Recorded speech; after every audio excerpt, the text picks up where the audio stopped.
স্কুলে গিয়েছে বাড়ির মেয়েটা, বাড়ি ফিরে আসবে তো? একটু সময় পেরিয়ে গেলেই চিন্তা, এত দেরি হচ্ছে কেন? বিপদবোধ কিছু হলো না তো? প্রতিদিন এই আতঙ্কই কুড়ে কুড়ে খাচ্ছে মালদাবাসীকে। কখনো বাড়ির শিশু নিখোঁজের ঘটনা, কখনো বা গৃহবধূ নিরুদ্দেশের ঘটনা। এই ছবিগুলি যেন নিত্য নৈমিত্তিক ঘটনা হয়ে গিয়েছে মালদাবাসীর কাছে।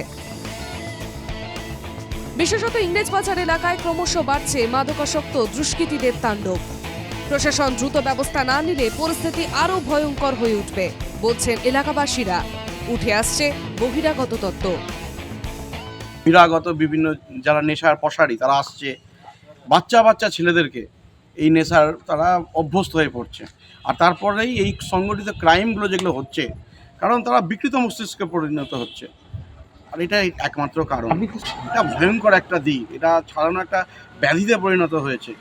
আর তার ফলে কী হয়েছে যে প্রশাসনের যদি এই মুহূর্তেই তৎপর না হয় তাহলে কিন্তু আরও খারাপ দিকে যাবে। আমাদের এলাকা ভীষণ আতঙ্ক আছে। আমাদের এলাকা বলে না, পুরো গোটা ভাবতে গেলে মালদাটাই এগুলা নেশার চক্রান্তই হচ্ছে, ঠিক কি না? সন্ধ্যা হতেই খুব নেশার ঝোঁক উঠে যাচ্ছে মানুষের।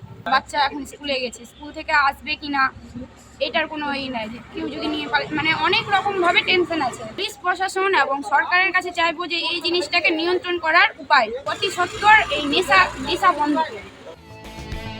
স্থানীয় প্রশাসন কার্যত স্বীকার করে নিচ্ছেন দুষ্কৃতীদের নিয়ন্ত্রণ করা খুবই মুশকিল হয়ে পড়ছে। প্রশাসন কঠোর হাতে ব্যবস্থা নিচ্ছে।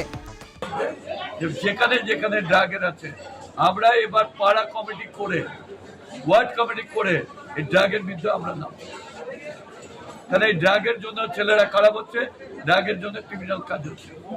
ইংরেজবাজার পুরসভার 22 নম্বর ওয়ার্ডের তৃণমূল কাউন্সিলর দুলাল সরকারের মতে নেশাগ্রস্ত হয়ে পড়ছে বহু যুবক। মানে নেশাগ্রস্ত ছেলেমেয়েরা এগুলো করছে। পুলিশ চেষ্টা করছে। আমরা দেখা যায় এই যে যারা এই বাচ্চা বাচ্চা ছেলেগুলো নেশা হয় তাদের বাড়ির লোকরা তারা সাড়া দেয়। মা কিছু বললে বাবা, আমার কাছে অনেক প্রমাণ আছে। বা এদেরকে ধরে নিয়ে এদের কাছে যেটা বলে যে মানসিক এটা পরিবর্তন করতে হবে। আমার কাছে অনেক এরকম জানি, অনেকে ড্রাগ বিক্রি করতো, ড্রাগসের ব্যবসা করতো। তারা আমাদের তৃণমূল কংগ্রেসের নেতাদের সিপিএমের নেতাদের সাথে ছবি তুলেও বাজারে ছাড়ে।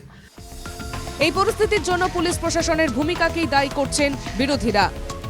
এফেক্ট পড়েছে এবং শহরে মহিলাদের নিরাপত্তা নিয়ে সকলের মনেই কিন্তু একটা সংশয়ের সৃষ্টি হয়েছে এবং পুলিশ যেভাবে তার অ্যাকশন করছেন তাতে কিন্তু মানুষ স্যাটিসফাইড না। পুলিশের উপর ভরসা মানুষ করতে পারছে না এবং স্বাভাবিকভাবে বিভিন্ন সোশ্যাল সাইডে বিহারের কিছু মাফিয়াদের আমরা দেখছি কিছু কিছু জায়গায়, মানে মানুষ একটা আতঙ্কিত, মহিলারা আতঙ্কিত হয়ে পড়েছে। আতঙ্ক কাটিয়ে কবে আবার স্বাভাবিক জীবনে ফিরবে মালদা, সেটাই এখন দেখার। মালদা থেকে সুমিত ঘোষের রিপোর্ট, এনকেটিভি বাংলা।